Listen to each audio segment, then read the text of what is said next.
Hello everyone and welcome to my channel. This video is gonna be about the whole drama going on between Denmark and Greenland. And it's gonna be from a Danish perspective because I'm Danish. Hi, jeg er dansker. So you are probably gonna hear some things that you haven't heard from American media. I'm gonna try to debunk some of the unfortunate lies and spin coming out of the War Department at the moment.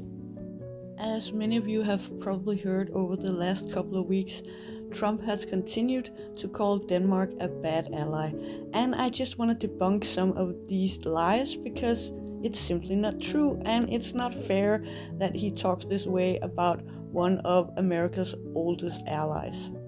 I could talk a long time about the cultural and financial ties between Denmark and America, but I'm not going to do that here. I'm just going to focus on some of the main talking points coming out of the White House.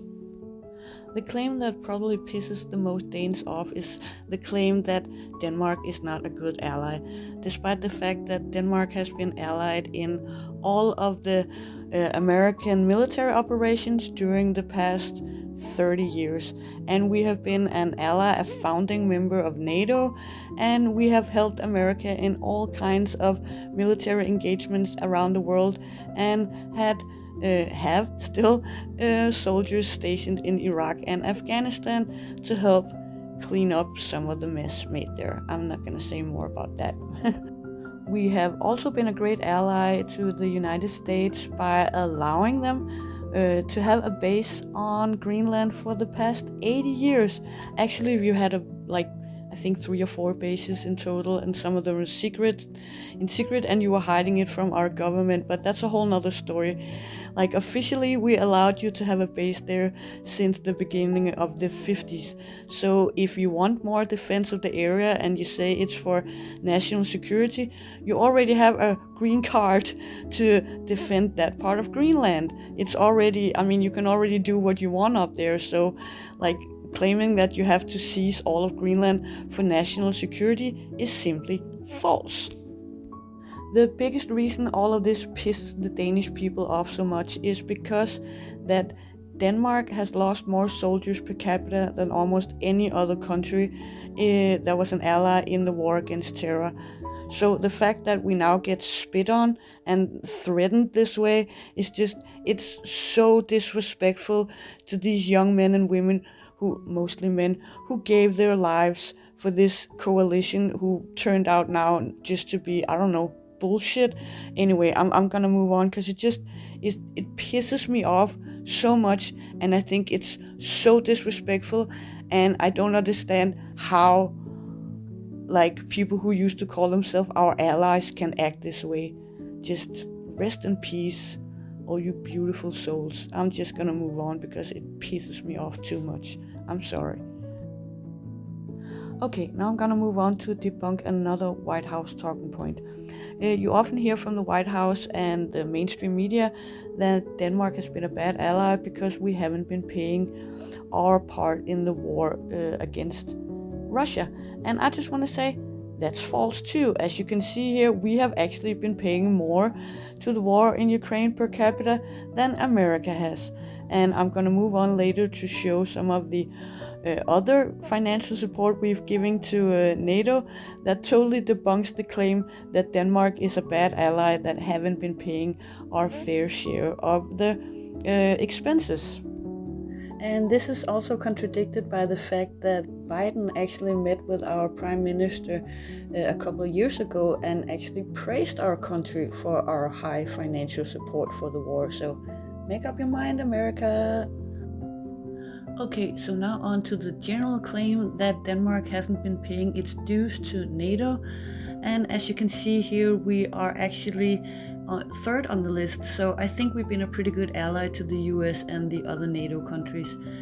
If you want to use the argument that the US have been paying for our security, that might have been true during the Cold War. But as you can see on this graph, our defense expenses has risen a lot since then. And then if you look at the own numbers coming out of NATO, you can actually see that Denmark has tripled our defense budget in the last 10 years. So again, the whole claim that we don't pay our fair share is simply not true. And now I'm gonna move on to a little history lesson for those who don't know, but this drama actually goes back a long time, even before America bought St. Croix from Denmark over 100 years ago. And when we signed that deal, America actually promised that if they got St. Croix, we could have Greenland in peace, because America had already been trying to buy Greenland a bunch of times before then. And they actually never really stopped trying. So that's why our prime minister called Trump absurd when he said he wanted to buy Greenland. It's because we've said no to you guys so many times that I'm sorry, it seems absurd that you don't get it through your heads that Greenland is not for sale. So it wasn't to insult Trump, it was just from the Danish point of view, it seems absurd that you keep asking the same question like 20 times within 100 years and you get a no every time and you still keep asking. I'm sorry, but that is absurd. And now someone from the Trump government is even trying to start a secessionist movement in Greenland. It's just, I'm sorry guys, but we're one of your best allies and have been so for like 250 years now. And then you try this shit on Danish soil. It's just so disrespectful. And besides being deeply disrespectful, it's also, again, absurd because you already have bases up there. You can just like arm up the bases all you want and put rocket launchers in and do everything you want on those bases. You have the right to do so according to the defense agreement that we already have. So why do you need to annex 95% of Danish territory?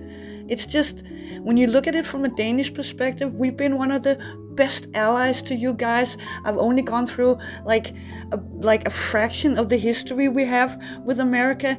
And then you look at a country like Israel, who has done, I'm sorry, so many shitty things. Hashtag never forget the USS Liberty. And they get all the support in the world. And then we have done nothing but support you guys. And we just get pissed on. And what pisses me off more than like the government acting like morons, because that's nothing new, is the fact that so many Americans are supporting this. I'm getting so many comments all over the place like, haha, you Danes, you're just losers and we're gonna take it all. And I'm like, why are you acting this way against allies?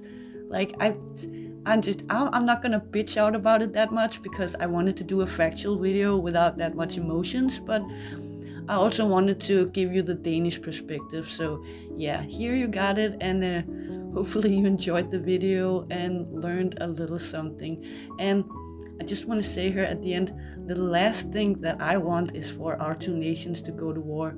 I would hate to see like a single American life lost in this silly fight and vice versa. So I'm not doing this to make anyone angry or anything. I'm just doing this to hopefully help avoid this fight and educate people a little that we are actually really, really good allies, and I hope we can continue to be so. So yeah, that's just my point of view. So take care everyone, and thank you for listening. Greetings from Denmark. Bye.